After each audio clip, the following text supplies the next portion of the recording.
He told her to get out, and she made him wait while she finished her page. She didn't flinch.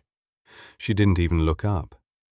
She held up one finger, just one, and the Duke of Dunmore stood there in his own doorway, waiting, like a man who'd forgotten. But we need to back up, just a little, because you need to understand what Ashworth Park is before you can understand what it means that a stranger was sitting in that chair.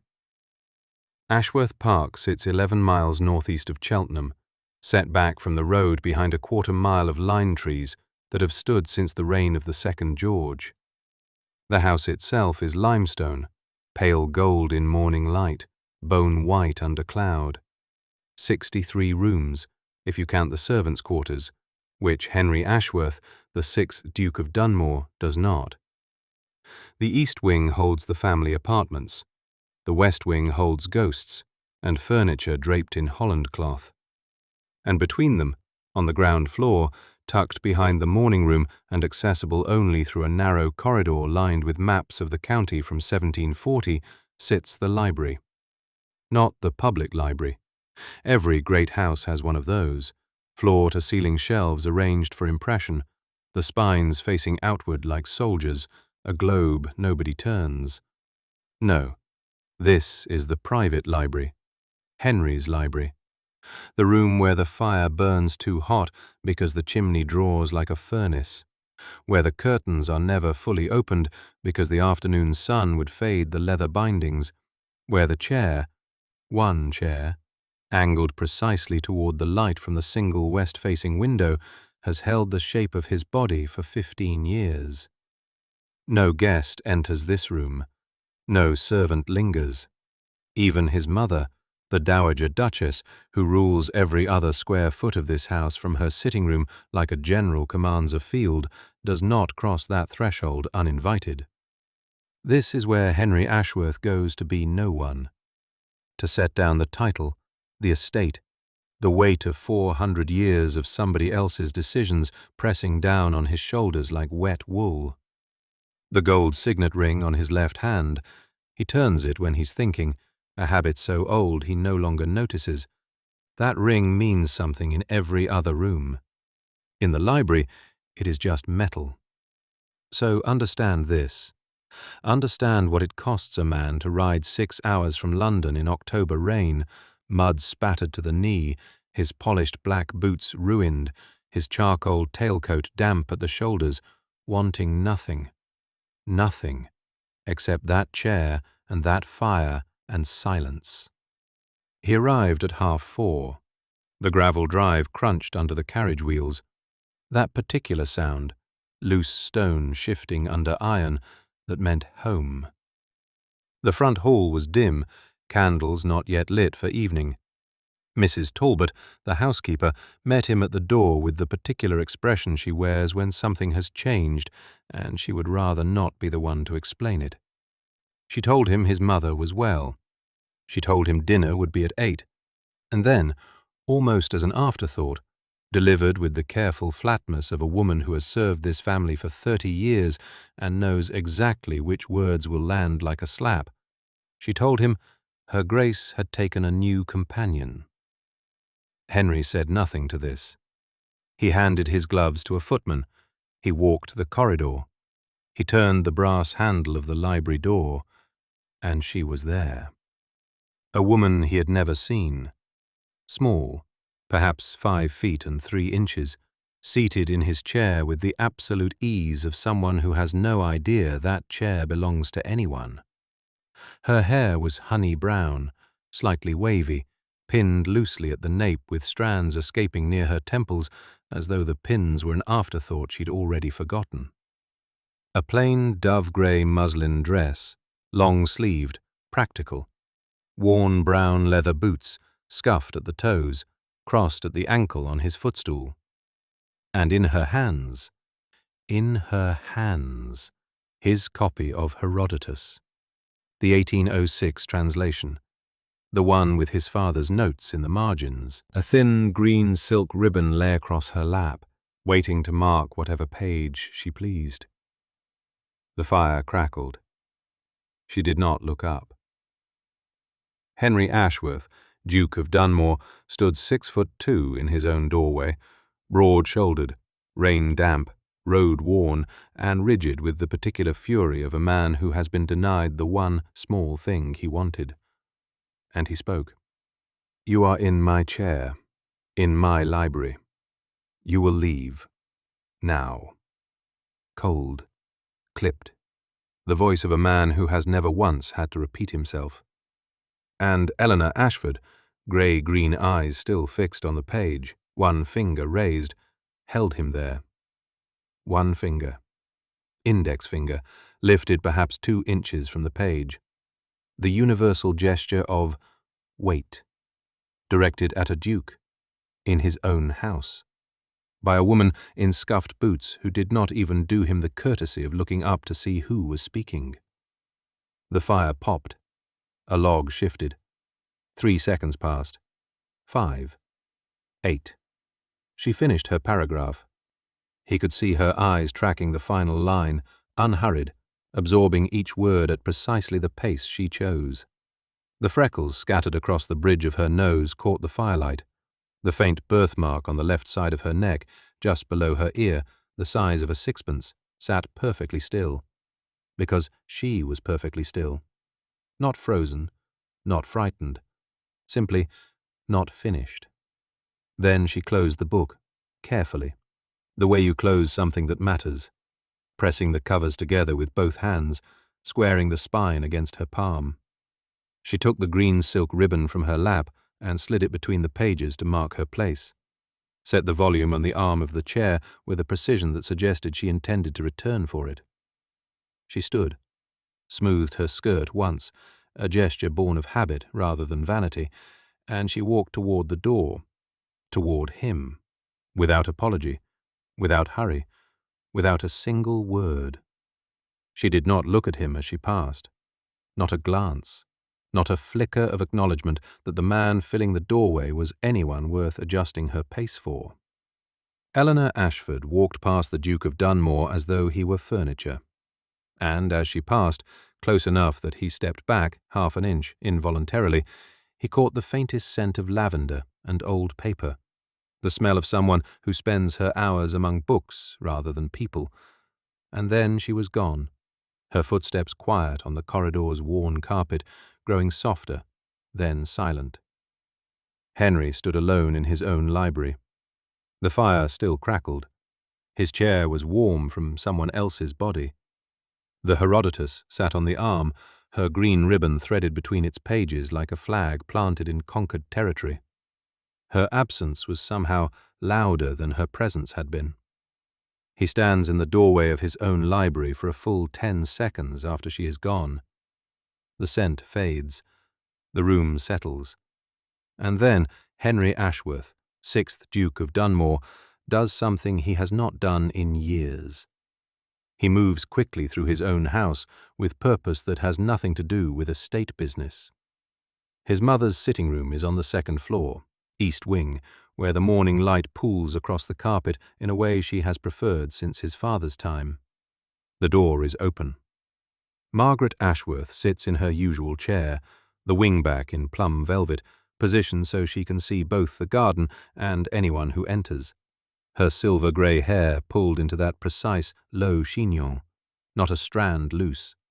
Her ivory-handled lorgnette resting on the small table beside her. She is embroidering something. She does not look up when he enters. He does not knock. He rarely does.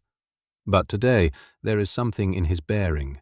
The military straight posture pulled even tighter, the gold signet ring already turning on his left hand, that makes the room feel smaller than it is. Who is that woman? Margaret's needle pauses, only for a moment. Then it resumes its path through the linen. Which woman, Henry? The one in my library, reading, alone, without introduction or explanation. Now she looks up, those pale blue eyes, sharp, watchful, utterly unimpressed by the man who controls 12,000 acres and a seat in the Lords. The small beauty mark above the right corner of her lip seems to punctuate whatever she is thinking. Miss Ashford, she says. Eleanor Ashford. She has been my companion and reader for a month now. I wrote to you about her in my second letter. You did not reply to my second letter. A month. He had been in London for 6 weeks. The letters had come, 3 of them, his mother's careful hand on cream paper, and he had read the first and skimmed the others between committee meetings and a dinner at Whitehall that accomplished nothing. A month, and he did not know a woman lived under his roof. Margaret continues without prompting, her tone carrying the same weight as her embroidery, measured, deliberate, each stitch placed with intention. Her father was Reverend Thomas Ashford of Hartwell Parish, died last autumn. Educated her himself, Latin, Greek, French, more literature than most Oxford men encounter in a lifetime. No fortune, no family remaining. Mrs. Pemberton recommended her to me when my eyes began to tire in the evenings. She says all of this the way one might describe the provenance of a new piece of furniture. Useful, acquired, settled. Henry stands by the window, one hand clasped behind his back, watching the garden below without seeing it. She was in the library without supervision. She was reading, Henry, in a room full of books. I failed to see the scandal. She did not know who I was. The needle stops again. Margaret lifts her chin, and here it comes. That tone, that devastating precision she wields the way other women wield fans. My son, you have never once in 8 years asked me the name of anyone employed in this house. Not the new footman, not the cook who replaced Mrs. Davis, not the girl who tends the upstairs fires. She threads her needle through the linen with perfect calm. And now you stride into my sitting room at 2:30 in the afternoon to demand the identity of a woman whose only crime was sitting in a chair. One sentence, delivered over needlework, and it lands like a door slamming in a quiet corridor. Henry says nothing. His jaw tightens, that angular line going rigid in a way that anyone who knew his father would recognize. He turns the signet ring once, twice. Then he inclines his head, a gesture so formal it borders on absurd between mother and son, and leaves. He goes back to the library. Of course he goes back to the library. The room is empty now. The fire has burned lower, the late afternoon light shifting from gold to amber across the shelves. The chair where she sat, the leather one nearest the east window, still holds the faint impression of someone small. And on the side table, the book. He picks it up, a volume of collected essays, not one of the fashionable ones, not something chosen to impress. The leather cover is worn soft at the spine from repeated handling. He opens it where her green silk ribbon marks her place, that thin strip of colour threaded between pages like a secret, and finds himself reading a passage about exile, about the particular grief of belonging nowhere, about making a home in the mind when the world offers no fixed address. And there, in the margin, so faint he almost misses it, a small pencil mark, a single thin line beside 3 words. I know this. He stares at it longer than any duke should stare at a pencil mark made by a clergyman's daughter in a borrowed book. Then he closes the volume and sets it back precisely where she left it. That evening, dinner. The table at Dunmore Hall seats 24, though tonight there are only 5. Henry at the head, his mother's chair positioned at his right, but left empty in favour of her preferred seat further down, where the candles do not strain her eyes. Mr. Hartley, the estate's solicitor, occupies the middle distance with his wife, and at the far end, beside the dowager, sits Eleanor Ashford. She wears the same dove-grey muslin, the ivory fichu tucked into the bodice, her honey-brown hair pinned loosely at the nape, with those escaping strands near her temples catching the candlelight. The birthmark on the left side of her neck, small as a sixpence, is visible just below her ear when she turns to listen to his mother speak. Her posture is perfect. Her conversation is quiet, directed entirely toward Margaret, her grey-green eyes attentive and warm. She cuts her food precisely. She laughs once, softly, at something his mother says, and the sound travels the full length of the table like a stone dropped in still water. She does not look at him, not once, not a glance, not a flicker, not the slightest curiosity about the man at the head of his own table. She speaks to his mother. She listens. She passes the salt when asked. She is perfectly, completely, devastatingly indifferent to his existence. And Henry notices that she does not look in his direction. 3 days pass, and Henry finds reasons to be in rooms adjacent to wherever Eleanor happens to be. Now look, a man who runs an estate of 47 rooms, who manages tenants across 3 counties, who has correspondence stacked on his desk from Parliament and creditors and a cousin in Bath who will not stop writing about drainage, that man does not need to retrieve a book from the morning room at 9:30. He does not need it. He has a library. He has a study. He has more books than any one person could read in 2 lifetimes, and yet, there he is. The morning room, 9:30. Because Eleanor Ashford happens to take her tea there before beginning the day's work. He requires a volume on estate management, apparently. A volume he is quite certain is on the second shelf near the window, which happens to face the settee where she sits with her grey-green eyes lowered to whatever she's reading, that thin green silk ribbon threaded between her fingers as she marks her place. He enters. He crosses to the shelf. He runs one finger along the spines as though genuinely searching, and she does not look up. She simply turns her page and continues, her honey-brown hair pinned loosely at the nape, those few strands escaping near her temples the way they always do, as though her hair has decided, independently of her, that complete propriety is not worth the effort. He finds a book, any book. He leaves. The next morning he requires the garden path, the south garden path specifically, at precisely the hour she walks it. He has never once walked the south garden in the morning. His mother takes that path in the afternoons. The groundskeeper uses it before dawn, but at 10 o'clock only Eleanor walks there, her worn brown boots slightly scuffed at the toes, her pace unhurried, her posture upright and still, the economy of someone who has never needed to perform urgency to prove her worth. He takes the path from the opposite direction. They meet near the stone bench by the overgrown roses, the ones no one has tended since the previous lady of the house died, their canes woody and tangled, still somehow producing blooms that smell of something older than this decade. He nods. She nods. He says nothing of consequence. She says nothing at all. He continues walking, and his pulse does not settle until he reaches the east wing. The third morning he takes tea with his mother. He has not taken morning tea with the Dowager Duchess since February. It is now deep into spring. Margaret Ashworth, silver-grey hair pulled into that precise low chignon, sits in her usual chair with her spine perfectly aligned and her pale blue eyes watching him over the rim of her cup as though he has just announced he intends to take holy orders. She says nothing about it. She does not need to. The household staff begins to notice. Mrs. Phipps, the housekeeper, a woman who has managed Dunmore Hall for 19 years and can read the mood of a corridor the way sailors read weather, raises one eyebrow when she passes Henry in the hallway outside the morning room for the second time in a single morning. Just the one eyebrow. Just a fraction of an inch. But it is enough.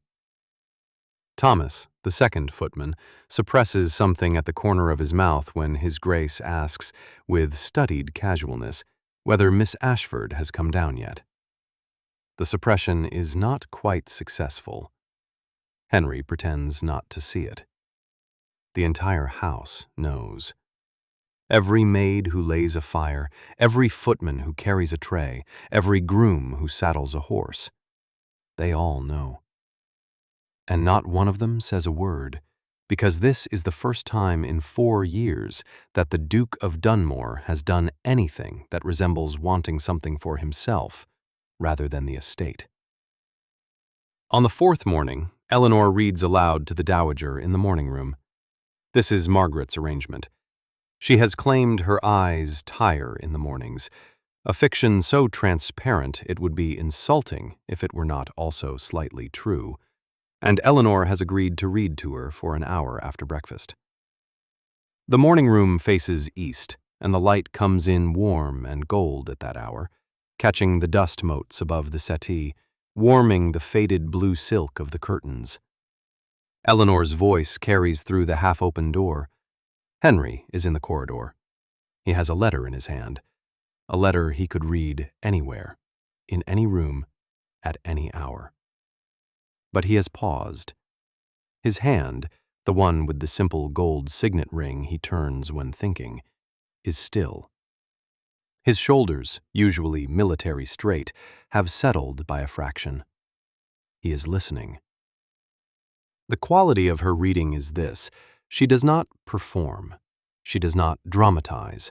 She does not lend her voice to the text as though it needs rescuing. She simply understands what she is reading. The rhythm of the sentences, the weight of particular words, the places where a pause lets meaning arrive rather than being pushed. And she lets it breathe. Her voice is clear and unhurried, the cadence of someone who reads not to impress, but because the words deserve to be heard properly. The green ribbon marks her place when she pauses to let the dowager comment.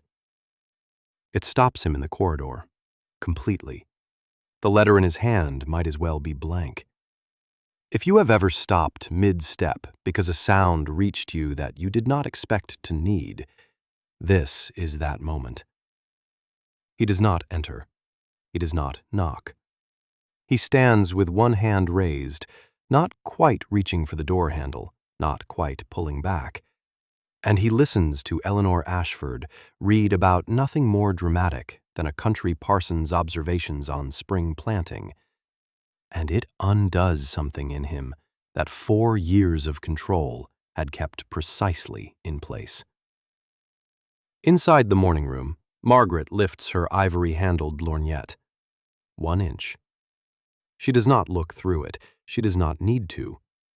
Her pale blue eyes, sharp beneath those thin, arched brows, have already noted the shadow that falls across the gap beneath the door. The slight creak of a floorboard that came 3 minutes ago and has not been followed by retreating footsteps. She says nothing. She lowers the lorgnette. She asks Eleanor to continue reading. He stands in the corridor outside the morning room long after she has finished reading, his hand still raised, as though about to knock on a door he never opened. On the 5th day, Eleanor returns to the library. This time she knocks. 2 sharp raps against the oak. Not timid, not apologetic. The sound of someone who expects a door to be answered, not opened for them out of charity. Henry looks up from his correspondence. The pen hovers above the page, a drop of ink suspended at the nib like a held breath. He has been writing the same sentence for 20 minutes. Something about drainage rights on the southern boundary, something that should have been finished yesterday, something that matters not at all in this precise moment because she is standing in his doorway. The morning light from the east-facing windows catches the honey brown of her hair, those loose strands near her temples catching gold. Her gray-green eyes meet his without wavering. The dove-gray muslin dress is the same one she wore when she read to his mother. Plain, practical, the ivory fichu tucked neatly into the bodice, the brown leather half-belt cinching her waist. Her posture is that same unhurried uprightness, chin level, hands still at her sides. In her left hand, the thin green silk ribbon is threaded between her fingers like a rosary. She does not enter. She waits. And what she says is this, delivered with the calm precision of someone placing an order at a bookseller's counter. Your Grace, I wondered whether I might borrow the Cowper, the 2nd volume of The Task. 3rd shelf from the window, 4 volumes in from the left. He stares at her. She catalogued his library. During that single visit, that afternoon when she came to read to his mother and he pressed himself against the corridor wall like a man hiding from enemy fire, she mapped the contents of his shelves. Not vaguely, not approximately. Third shelf from the window, 4 volumes in from the left. She noted the edition, the placement, the exact coordinates of a book she wanted, and she stored that information the way other people store the location of exits in a burning building. Something in his chest shifts. Not dramatically, nothing so theatrical. More like a drawer sliding open that had been painted shut for years. He sets down the pen. "You are welcome to it." 4 words. Formal, correct. The kind of thing a duke says to a guest in his house when she asks a reasonable question. But his voice, and he hears it himself, which is the damnedest part. His voice is half a register lower than it should be, as though the words traveled through something on their way out. Eleanor nods. Not a curtsy, not a dip of the chin accompanied by lowered lashes and murmured gratitude. A nod. The kind one colleague gives another when a point has been settled. "Thank you," she says, and she walks past his desk toward the shelves. The library at Ashworth Park spans 40 feet along the south wall, floor to ceiling. 12,000 volumes, give or take, his grandfather's collection, his father's additions, his own modest contributions since inheriting. The rolling ladder sits at the far end, its brass wheels dulled with age, the wood worn smooth by 3 generations of hands. The room smells of leather binding and beeswax, and the ghost of last night's fire, still warm in the grate, though it burned to ash hours ago. Eleanor crosses the Turkish carpet without hesitation. She knows exactly where she is going. Her worn brown ankle boots, scuffed at the toes, he notices, the kind of wear that comes from walking real distances on real ground, make no sound on the thick wool. She reaches the ladder, tests its weight with one hand on the rail, and climbs. 3 rungs, 4. Her movements are practical, efficient, entirely without self-consciousness. The way a woman climbs a ladder when she has climbed ladders before and has no audience she cares to impress. Her right hand reaches for the shelf, fingers traveling along the spines with the sureness of someone reading by touch. She finds the volume, pulls it free, and descends with the book tucked against her ribs. He watches all of this from his desk. His pen is still in his hand. The ink has dried on the nib. He has not moved, not spoken, not breathed in any way that might remind her he is present. Something rearranges itself quietly in his chest. Not desire, or not only desire. Something more structural than that. A recognition. The sense of watching someone exist in a space exactly as they are, without performance or calculation, and finding that the space itself looks different for their presence in it. His library, his shelves, his books. And she moved through them as though they were a public lending collection, and she a woman with a card. No deference, no flirtation. No awareness, apparently, that she was borrowing a book from a duke in his private study, and that the entire interaction might carry weight she had not assigned to it. She simply wanted the task, 2nd volume. And now she has it. Eleanor returns to the doorway. The book is under her arm, the green silk ribbon already slipped between the pages. Marking chapter 4, he notices, which means she has read the first 3 before. Perhaps she owns the 1st volume elsewhere. Perhaps she read it years ago and stopped. Perhaps she's the kind of reader who begins in the middle, because she already knows the beginning by heart. "I'll return it when I've finished," she says. A statement, not a request for a deadline. He nods. His left hand finds the signet ring, turns it once, twice, the gold warm against his skin. There is no hurry. She is already gone. The sound of her boots on the corridor stone fades. Not quickly, because she does not rush, but steadily, the way all things fade that you want to hold still. The library is quiet. The fire ticks in the grate. 12,000 volumes line the walls, and not one of them interests him.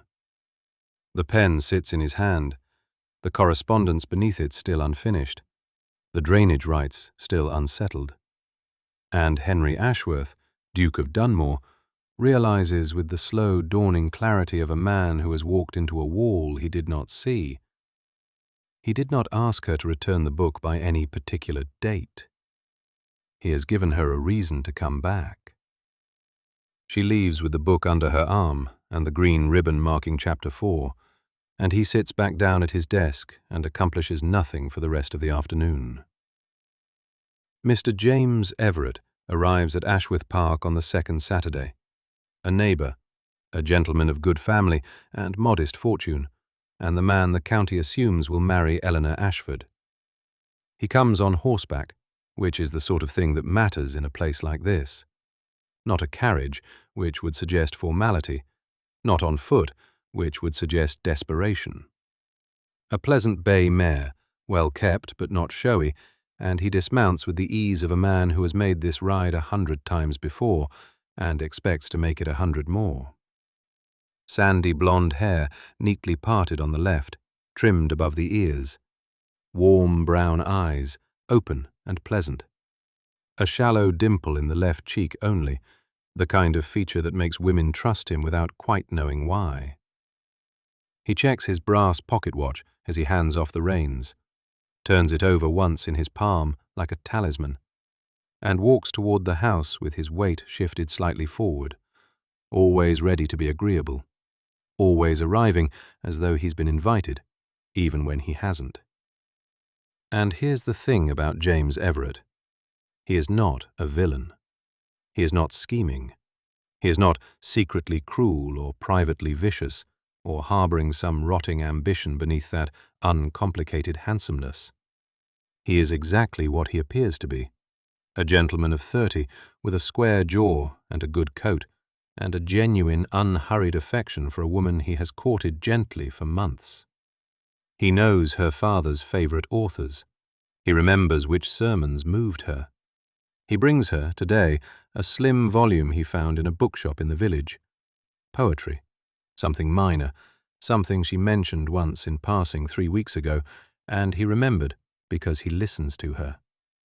He listens the way a man listens when he has already decided, when the question is not whether, but when. Eleanor meets him in the front hall, and her face opens in a way that is entirely unguarded. Not the careful stillness she maintains around Henry, not the professional composure she wears like armor in the sick room. She smiles. A real one, quick and crooked, and takes the book from his hands and turns it over, and says something that makes him laugh, and the sound of it carries through the open doors of the morning room where the dowager sits with her tea, and all the way down the corridor to the library where a duke sits accomplishing nothing. They walk in the garden. Of course they walk in the garden.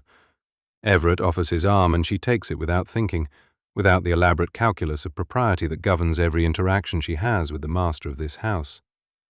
Her hand rests on his tan wool sleeve as naturally as if it belongs there.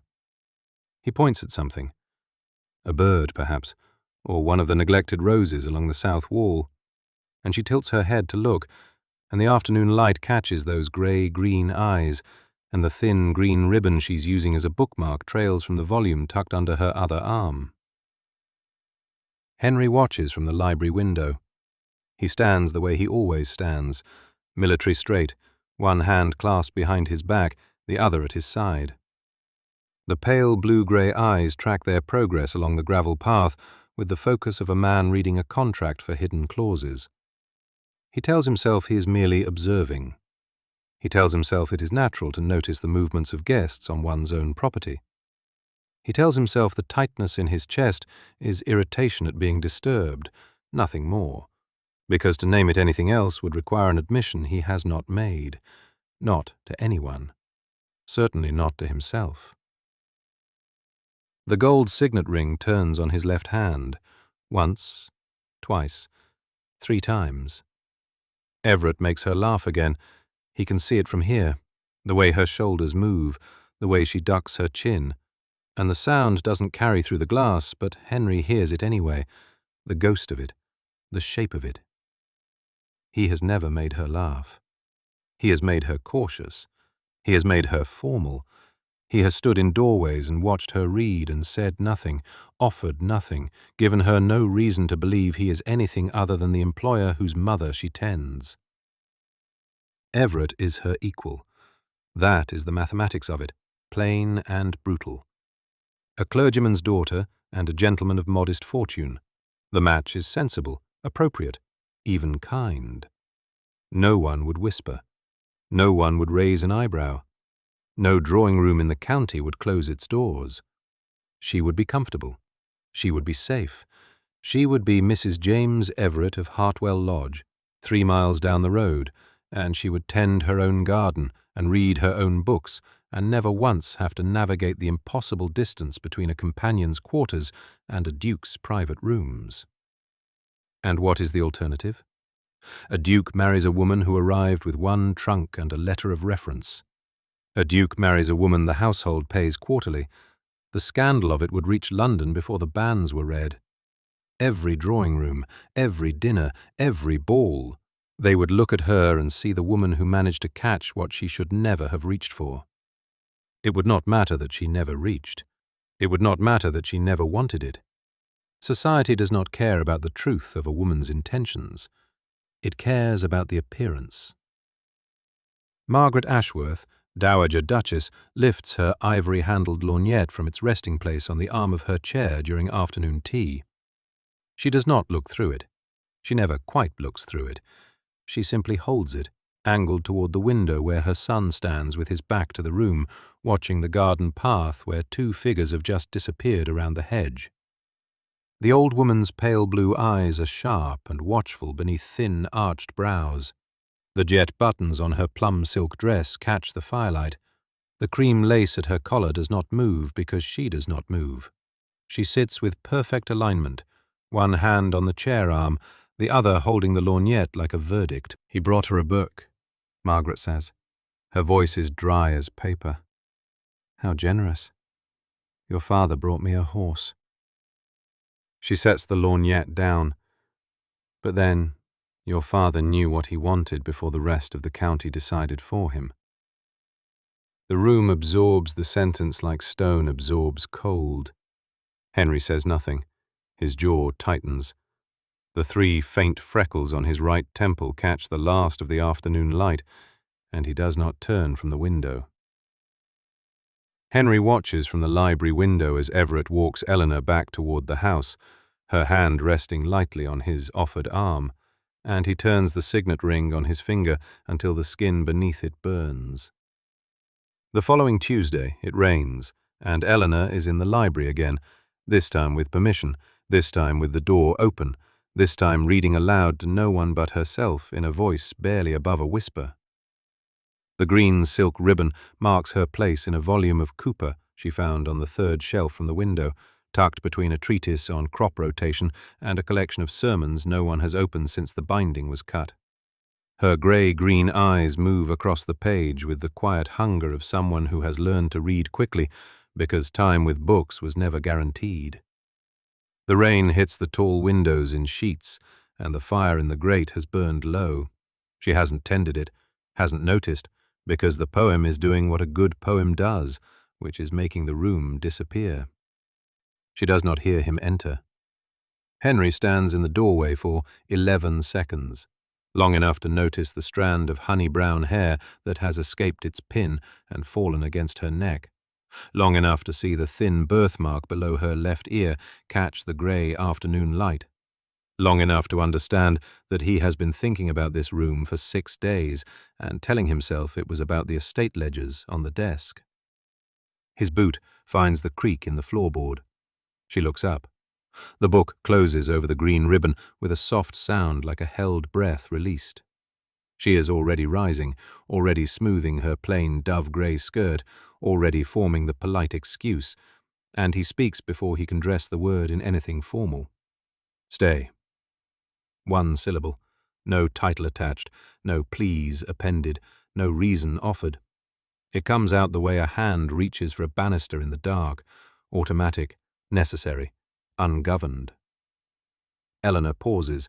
Her chin stays level, her grey-green eyes reading him with the same precision she'd been giving Cooper. She does not sit back down immediately. She waits, not for permission exactly, but for the sentence to prove it meant what it sounded like. He clears his throat, adjusts. The signet ring turns once on his left hand. The fire needs tending regardless, and I have correspondence to attend to at the desk. You are not in the way. A lie so transparent it might as well be glass. His correspondence is in the study. She knows this. He knows she knows this. But she nods once, settles back into the chair by the window, and opens the book again. They read in the same room for an hour. Let me tell you what that hour sounds like. Rain against glass. Not gentle, not dramatic, just steady. The kind of English rain that has no intention of stopping before nightfall. The pop and settle of a fire that Henry crosses the room to feed twice, though he could have rung for a servant. The whisper of pages turning, hers every few minutes, his less often, because he is not actually reading the estate report open before him. He is listening to the quality of her silence, which is unlike any silence he has encountered in this house. It is not waiting. It is not performing patience. It is simply a woman entirely absorbed in something that has nothing to do with him, and he finds this, God help him, he finds this the most compelling thing that has happened in this library since his father was alive. The clock on the mantel marks the quarter hours. Neither of them speaks until the hour is nearly gone. What are you reading? His voice crosses the room like a stone skipped across still water. Eleanor looks up, not startled this time, but unhurried, as though surfacing from deep water at her own pace. Cooper, The Task. She holds up the volume so he can see the spine. Book 3, The Garden. You chose it for the subject. I chose it because it was the only poetry on a shelf otherwise dedicated to sheep husbandry and eternal damnation. The corner of his mouth moves, not quite a smile, the ghost of one, the kind that visits a face unused to the expression. Those pale blue-grey eyes hold hers for a moment longer than the exchange requires. My father's shelving system was theological at best. It is a good library, regardless. She says this simply, not flattery, assessment, the way someone who has visited many libraries ranks them by instinct. The Johnson is a first edition, and someone, your father, I assume, annotated the margins of the Montaigne in a hand that suggests genuine argument with the text. Henry goes still. The signet ring stops mid-turn. You read the Montaigne? Last week.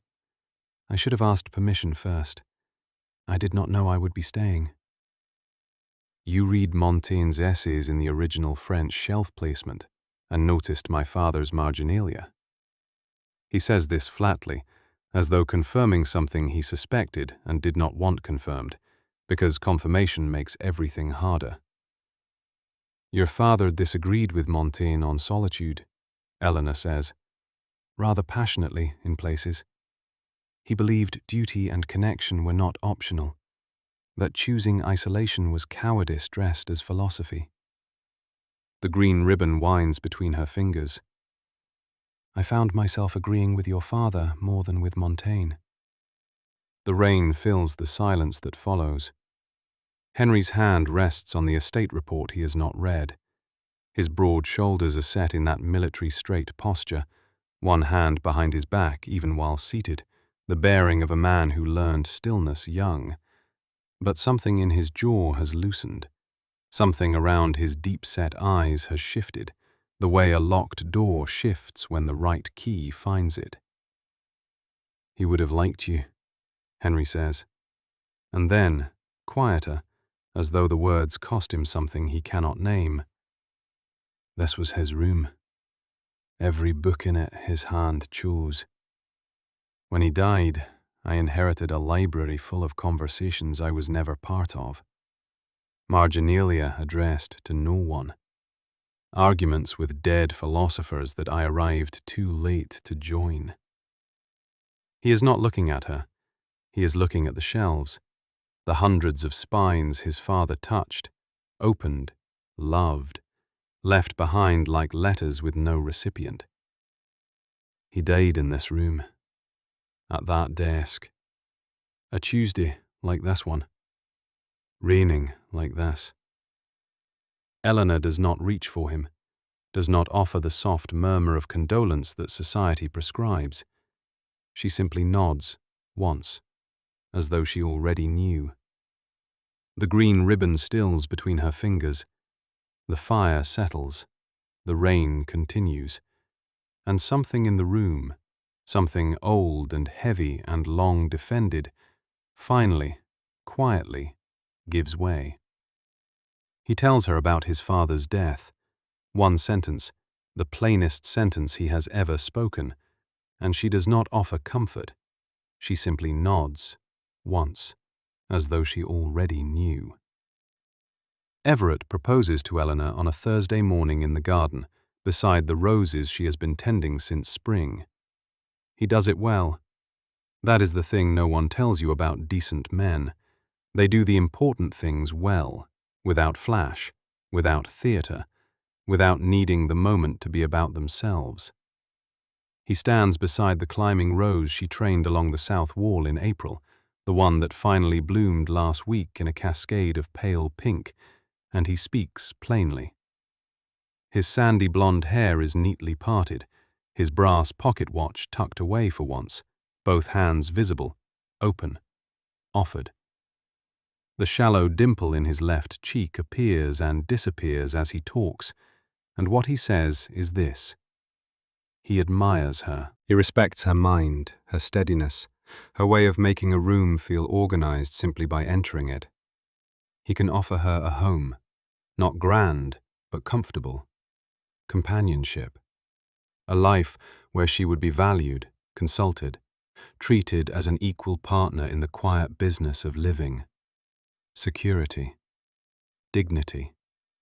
Everything, in short, that a woman without fortune or title should want. And Eleanor stands there, with soil still beneath her fingernails, the thin green silk ribbon threaded between her fingers because she had been reading on the bench before he arrived, and she listens to every word. The grey-green of her eyes is steady. The loose strands of honey-brown hair near her temples lift in the morning breeze. She does not look away. She does not blush. She gives him the respect of her full attention, which is more than most people get from Eleanor Ashford. A month ago, she would have said yes. She knows this. The knowledge sits in her chest like a stone she cannot name. A month ago, the answer would have been simple. Not passionate, perhaps, but clear. James Everett is kind. He is genuine. He checks his pocket watch too often and laughs easily and would never make her feel small. A month ago, that would have been enough. But something unnamed has entered the equation. Something she cannot articulate even to herself. A weight in certain rooms, a texture to certain silences, a way the air in the library has changed over the past weeks. That has nothing to do with the season and everything to do with a presence she did not ask for and does not understand. She asks him for time. Not much. A week. Her voice is steady when she says it, and her reasons are practical. She wants to be certain, she says. She owes him certainty. He deserves a yes that is whole, not hurried. Everett nods, because of course he nods, because he is a good man, and he takes her hand briefly, and he leaves her standing among the roses with the green ribbon wound tight around her fingers. Now, here is how Henry learns. A maid mentions it to the housekeeper while folding linens in the upstairs corridor. The housekeeper mentions it to the Duke of Dunmore in passing, a single sentence while reviewing the week's household accounts. Something about Miss Ashford and Mr. Everett and the garden and a proposal. Delivered the way one delivers any piece of estate news. The roof needs re-leading on the east wing. The butcher's bill is higher than last quarter. Miss Ashford has received an offer of marriage. Henry's reaction is carefully nothing. His pale blue-grey eyes do not change. The gold signet ring on his left hand does not move. He stands at his study window with one hand clasped behind his back, military straight, and he says something about the roof estimate needing a second opinion, and the housekeeper leaves, and the door closes, and the room is silent. He turns the ring once, just once, then he withdraws. It happens the way a tide goes out, not all at once, but steadily, unmistakably. He stops appearing in the library at 4 o'clock. He stops walking the garden path that passes the south wall. He stops finding reasons to be in the morning room when Eleanor reads to his mother. The adjacency that had become as reliable as the clock on the mantelpiece simply ceases. If you have been waiting for the moment this story shifts beneath your feet, this is it. Because Eleanor notices. She notices the way one notices a sound that has stopped. Not immediately, not with alarm, but with a slow, dawning awareness that something fundamental has changed in the architecture of her days. The library at 4 o'clock is just a library now. The fire burns the same.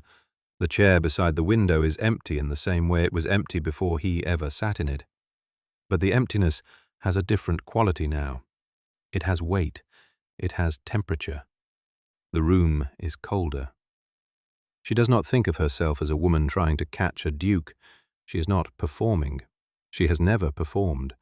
She is simply a woman who reads in a library and tends roses and wears the same dove-grey muslin because it is practical and does not show garden soil. She does not understand why his absence from a room she was in first should feel like something has been taken from her. She did not ask for his presence. She did not arrange it. She barely acknowledged it most days. But she knew it was there. The way one knows the sun is behind clouds, not by seeing it directly, but by the quality of light it produces on everything else. 5 days pass. 5 days of Henry Ashworth, Duke of Dunmore, being nowhere Eleanor happens to be. 5 days of perfect, deliberate, excruciating absence. Eleanor tells the dowager she has asked Mr. Everett for a week to consider. She says it plainly, standing in the drawing room, her hands still and precise at her sides, the birthmark on her neck visible below her ear. Margaret Ashworth sits in her chair with perfect alignment, one hand resting on the arm, the ivory-handled lorgnette lifted but not quite looked through. Those pale blue eyes, sharp and watchful, settle on Eleanor's face with the weight of someone who has been counting days long before anyone else started. She sets down her lorgnette and says, "A week is a long time to wait for an answer one already knows." On the 5th day of Henry's withdrawal, Eleanor goes to the library at the hour she knows he will not be there. And he is there. The door is already open. Not wide, not invitingly, but cracked just enough that she can see the firelight moving against the far wall before she crosses the threshold. She is carrying a volume of Cooper she has already read twice, the thin green silk ribbon threaded between her fingers like a rosary, and she is wearing the same dove-grey muslin she wore the first morning she ever set foot in this room. The same scuffed brown boots, the same loose strands of honey-brown hair escaping near her temples. She does not know this. She did not choose it deliberately. But the house knows. The room knows. And Henry is sitting in the chair by the window, not reading, not writing, not doing anything that would justify his presence at this hour. His hands are in his lap. The gold signet ring catches the firelight as he turns it, slowly, the way a man turns a thought he cannot put down. His dark chestnut hair is slightly disordered, touching his collar at the back as though he has run his hand through it more than once. The charcoal tailcoat is unbuttoned. He looks, for the first time since she has known him, like a man who has not slept. The book she returned 5 days ago is still on the shelf where she placed it, third from the left, second row. Neither of them has touched it since. Eleanor stops in the doorway. Her chin is level, her hands are still. The green ribbon goes tight between her fingers. He stands.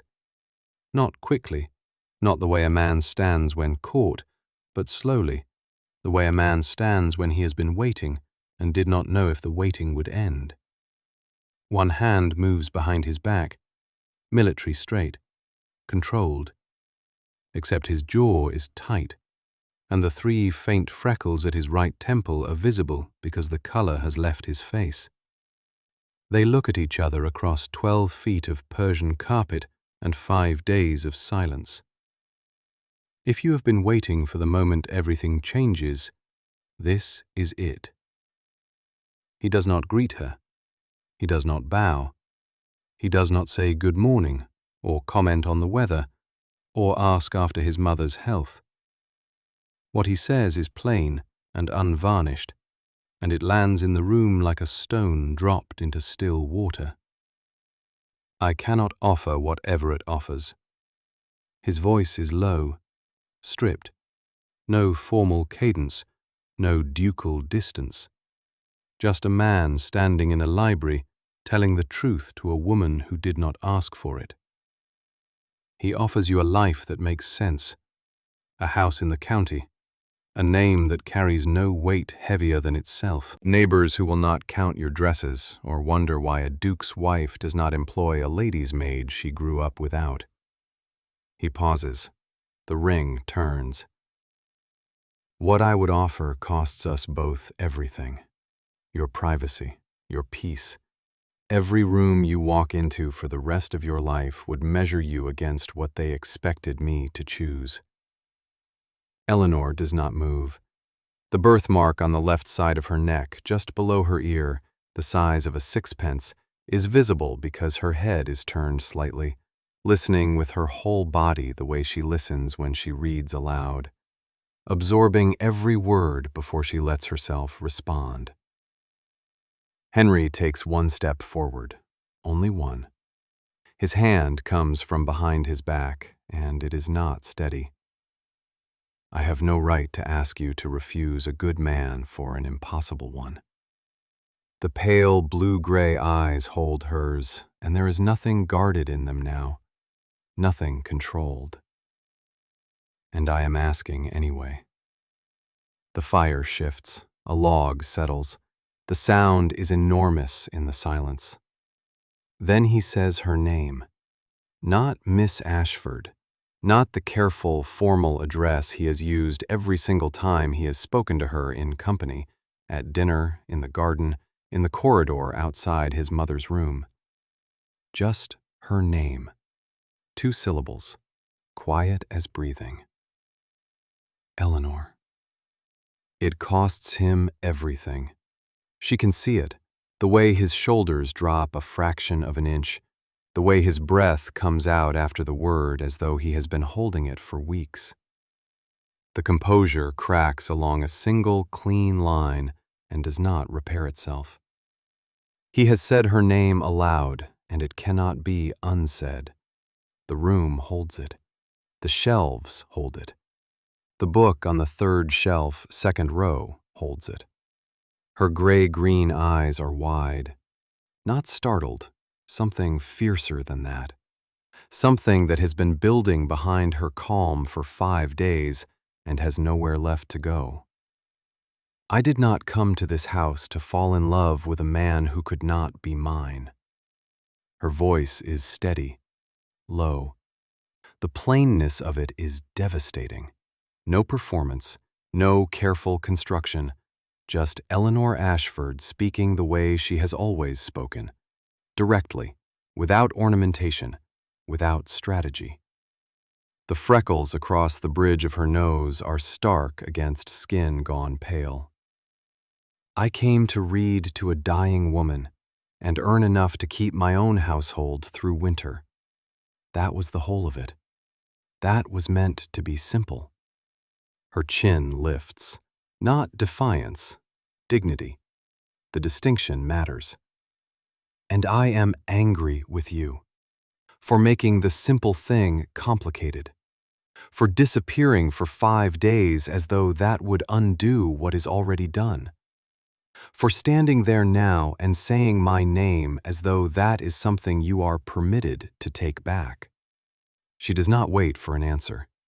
She does not give him time to respond, to explain, to regroup behind his formality. The green ribbon is wound so tightly around her fingers that the tips have gone white. Eleanor turns. She crosses the 12 feet of carpet with the same measured step she used the first morning. The same composure, the same upright posture, the same economy of movement that belongs to a woman accustomed to being useful without being noticed. She reaches for the door handle. Her hand shakes. Not much. A tremor so slight that most men would miss it entirely. But Henry is watching her the way he has watched her since the first morning, with the absolute focused attention of a man who has memorized the precise way she pushes hair behind her ear, the exact angle of her wrist when she turns a page. He sees it. He sees what it costs her to leave with her dignity intact. She walks out of the library for the second time, but this time she stops in the corridor, one hand against the wall, and breathes as though she has been holding her breath for 5 days. The next morning, Eleanor refuses Mr. James Everett. She finds him on the south terrace where he stands checking that brass pocket watch, turning it over in his palm the way he always does. The gesture of a man who measures his life in manageable increments. The light is gray and flat. She wears her dove gray muslin, the green silk ribbon threaded between her fingers because she came straight from reading and did not think to put it down. She tells him plainly. No performance. No softening speech designed to make rejection feel like a gift. She says she cannot accept him, that he deserves someone whose answer comes without hesitation, and that she is sorry for the time he spent waiting for a different response. Everett looks at her for a long moment. The shallow dimple in his left cheek appears, not quite a smile, but close. He nods once. I suspected, he says, and the birthmark on his jaw catches the morning light as he tilts his head. I hope he knows what he has. One sentence. No bitterness in it.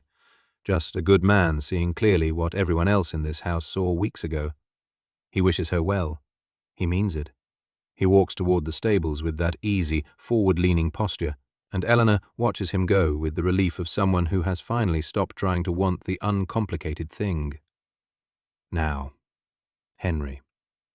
He does not find her in the library. He finds her in the garden, the same garden where the roses have been neglected since his mother stopped walking the paths, the same beds Eleanor has been quietly tending for weeks without being asked. It is raining. Not dramatically, not the kind of cinematic downpour that exists in stories about dukes, a steady, grey English rain that soaks through fabric in minutes and makes sensible people go inside. Eleanor is not inside. She is cutting back the dead canes with a pair of rusted shears, her honey-brown hair darkening with water, strands plastered against her temples, and the faint birthmark on her neck visible where her fichu has come loose. Her brown leather boots are sinking slightly into the mud. She works with the practical efficiency of someone who sees a task and does it, regardless of weather, regardless of audience, regardless of whether anyone will ever know. He stands at the edge of the path, charcoal tailcoat spotted with rain, that gold signet ring turning on his left hand, one hand behind his back, then not, both at his sides, which is the most discomposed she has ever seen him. I have written to my solicitor, he says. Eleanor looks up, shears still in hand, rain on her face, those grey-green eyes steady and waiting. He tells her. The settlement. The announcement, the letters already sent, to his steward, to his man of business in London, to the vicar who will read the banns. He began 3 days ago, before she came to the library last night, before she said a single word about what she wanted. He chose before she answered. The choice was never contingent on her. "There will be talk," he says, and his voice is the same voice he used in the corridor 5 nights ago, stripped, plain, costing him something. "The daughter of a country physician and a duke. They will say I have lost my mind. They will say you schemed for it." His pale blue-grey eyes hold hers and do not waver. "I find I do not care what they say. I find I have not cared about anything they say since you told me my mare was poorly shod, and I ought to be ashamed. If you've been waiting for the moment everything changes, this is it." Eleanor sets the shears down on the garden wall. She wipes her hands on her already ruined dress. The green ribbon is still wound between her fingers, damp now, darker than its usual color. She does not accept because he is a duke. She does not accept because of the settlement, or the announcement, or the 14 rooms, or the library with its fire that is always too hot. She accepts because of a corridor at midnight, and a silence that did not demand she fill it, and one plain sentence about his father that he gave her like a man handing over the last unguarded piece of himself. "Yes," she says. Just that. The most Eleanor Ashford answer in the world. Henry exhales. His shoulders drop 1/2 inch. The only sign, if you were not watching closely, that he had been holding himself together with nothing but posture and will. They stand 3 feet apart in the rain, in the garden, among the dead roses she has been bringing back to life. Neither moves closer. They do not need to. The distance between them has been closing for weeks, in increments too small to measure, and this last space, this last 3 feet, belongs to the rest of their lives. Margaret sees them from the morning-room window. She lifts her ivory-handled lorgnette, regards the scene for precisely 4 seconds, and sets it down. "Well," she says to no one, her voice softer than anyone in this house has heard it in years. "He finally did something his father never managed." She returns to her tea. The cream lace at her collar does not move. The thin gold chain catches the light. She does not elaborate. She never does. The wedding takes place on a Tuesday in the village church, where the stone holds the cold even in late spring, and what matters is not the ceremony, but everything after. Months later, the library, late afternoon, the fire too hot, as always. The same chair by the east window where the light comes in strong enough to read by without a candle. Eleanor sits with her feet tucked beneath her, the green silk ribbon marking her place in a volume of poetry she has read 3 times before. Her honey-brown hair is pinned loosely at the nape, several strands escaping near her temples, as they always do, as they always will. The freckles across her nose catch the warm light. Her grey-green eyes move across the page with the unhurried attention of someone who is exactly where she belongs. The door opens without a knock. Henry enters, charcoal tailcoat, signet ring, one hand behind his back. He has a book of his own under his arm. She holds up one finger. He waits. The fire crackles. Rain touches the windows. And this time, when she finishes her page, she looks up and smiles.